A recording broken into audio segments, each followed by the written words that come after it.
We were discussing about the scripture that we just had read in our gospel today. We all affirm that you women, were blessed because you were the first one to witness the resurrection of Jesus.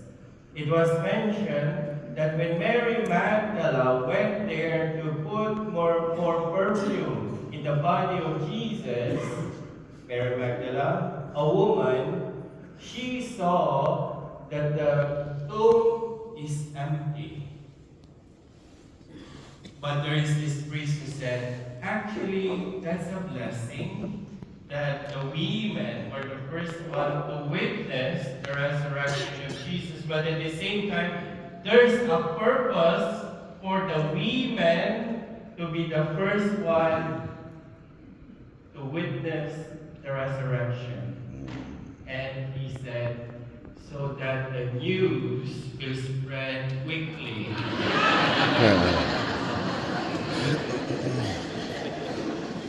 I do not know. Okay? You tell me. My dear friends, whatever is that, today we are celebrating the greatest feast of our Catholic faith. What happened in the gospel is so beautiful. Mary Magdala went to check on Jesus, to put more perfume to his body, and then when she arrived there, the stone that's covering the entrance of the tomb, it was moved out.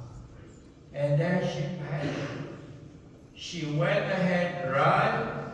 She went to Simon Peter, informed Simon Peter what had happened, and then everybody went to check the tomb of Jesus.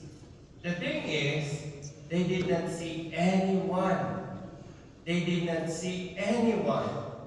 And there they believed that something mysterious happened. When Simon Peter and the other disciples went inside the tomb, what they saw the burial cloth, but most especially the cloth that had covered the head of Jesus rolled and folded. Very beautiful. You know, if you will be a witness of that story, you will easily conclude that there is something great that had happened. And at the same time, there is maybe a fear. The disciples were suspecting that someone stole the body of Jesus, that someone maybe messed up the dead Jesus. But after maybe pondering into their experience of Jesus when he was still alive, and the scripture they remembered, they believed that Jesus rose from the dead. But there is a problem there. It was mentioned also in the scripture that though they believe, yet they cannot fully grasp and understand what had happened. And that will continue, that doubt and misunderstanding, not understanding that resurrection story. That will continue. We will hear it in the next days, in the next weeks, when Jesus will be showing to his disciples in his resurrected, glorified body, and they didn't even recognize him. He will already be walking with them on the road to Emmaus, showing himself to them. It is because, again, the scripture said they believed, but they did not understand fully the mystery of the resurrection. I think, my dear friends, it is good to ponder and reflect that the resurrection story of Jesus is also our stories. That yes, there is the cross, that yes, there is the suffering, the betrayal of our close friends and families, but at the same time, the resurrection is also our story that engulf all of these sad realities and experiences and will bring us back into the reality that though people betrayed us, that though we suffer, that though we are killed, that Jesus, that God, is always with us. And when we are with God, there is life. Remember, Jesus died. He conquered death, came back to life.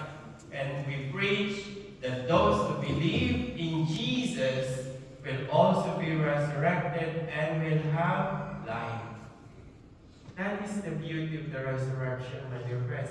This is not just a regular day. This is not just a regular celebration, celebrating Jesus. Yes, we are celebrating Him, but the focus is not only Jesus, but also the focus is us.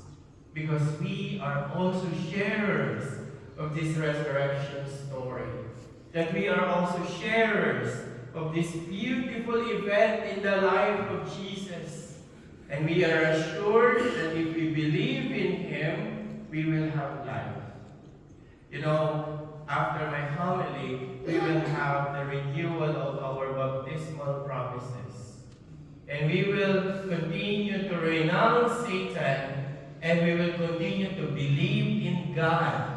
And after our profession, after our renunciation, we will be sprinkled again with this holy water, the cleansing power of God in our life. So that whatever we have, whatever sins we have, whatever imperfections and brokenness we have, in our renunciation of sin, in our profession of faith to God, we will be cleansed so that we will continue to receive life from God alone. And so, my dear friends, I invite